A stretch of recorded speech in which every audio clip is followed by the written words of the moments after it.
इस समय जानकारी तो यह भी है कि डिप्टी सीएम के फॉर्मूले पर भी बातचीत की जा सकती है। तो डिप्टी सीएम का अगर फॉर्मूला होगा तो ऐसा हो सकता है, क्योंकि ओबीसी की संख्या 50% से ज्यादा है, तो ओबीसी मुख्यमंत्री, एक ब्राह्मण को उप मुख्यमंत्री बनाया जाए और एक आदिवासी को उप मुख्यमंत्री बनाया जाए या दलित को बनाया जाए। ऐसा कोई समीकरण बन सकता है। गोपाल भार्गव भी वहां सीनियर विधायक हैं।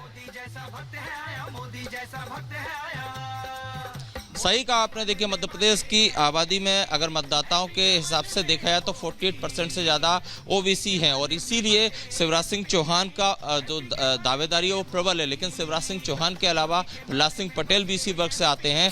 अगर इन दोनों में से किसी एक नाम पर जाते हैं या विधायकों से चर्चा के बाद जो मंथन है उसका निकलता है, तो बाकी समुदाय को संतुष्ट करने के लिए ये हो सकता है कि 2 डिप्टी सीएम के फॉर्मेट पर जाएं और उस हिसाब से नहीं किया जा सकता है। किसी भी विकल्प से जो है इनकार यहां पर नहीं किया जा सकता है। क्या दो डिप्टी सीएम का फॉर्मूला भी यहां पर अडॉप्ट किया जा सकता है बीजेपी की तरफ से? और क्या चर्चा यहां पर अनामिका ज्योतिरादित्य सिंधिया को लेकर भी है? क्या उनके पार्टी में शामिल होने को लेकर, क्योंकि कहा जाता है बीजेपी के अंदर वो नया चेहरा है, लेकिन केंद्र में जिम्मेदारी उन्हें मिली, तो क्या मध्य प्रदेश में भी दी जा सकती है?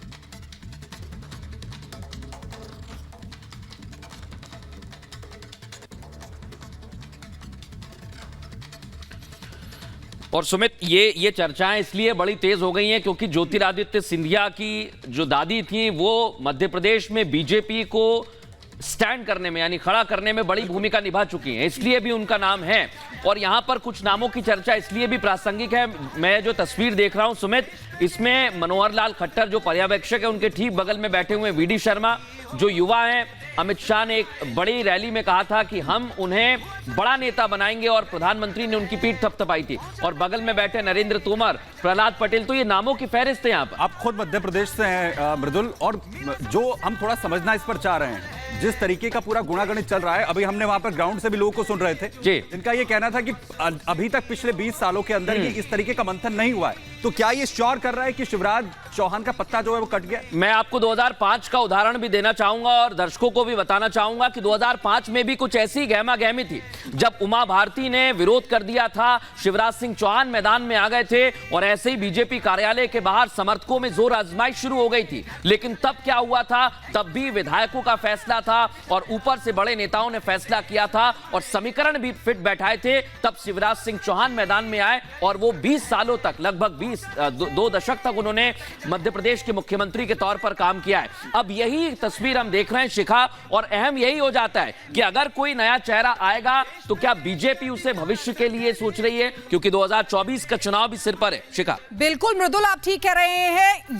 ये जो तमाम चीजें हैं, ये तमाम पॉइंट्स जो आप बता रहे हैं, ये बड़ी चुनौती बीजेपी के लिए भी है। और निश्चित तौर पर आला कमान ने जो भी फैसला किया होगा, ये तमाम पॉइंट्स को ध्यान में रखते हुए किया होगा, क्योंकि शिवराज सिंह चौहान की अगर बात करें तो मध्य प्रदेश की राजनीति पे मंझे हुए राजनेता वो रहे हैं। काफी एक लंबे वक्त तक मध्य प्रदेश की कमान उनके हाथों में रही है। तो ऐसे में इन तमाम चीजों को देखते हुए नरेंद्र सिंह तोमर को अगर देख लिया जाए, वीडी शर्मा को अगर देख लिया जाए, तो ये तमाम वो मजे हुए राजनेता हैं जो रेस में जिनके नाम सामने आ रहे हैं। तो ये निश्चित तौर पर बड़ी चुनौती आला कमान के लिए भी रही होगी कि इनमें से किसको मध्य प्रदेश की कमान सौंपी जाए।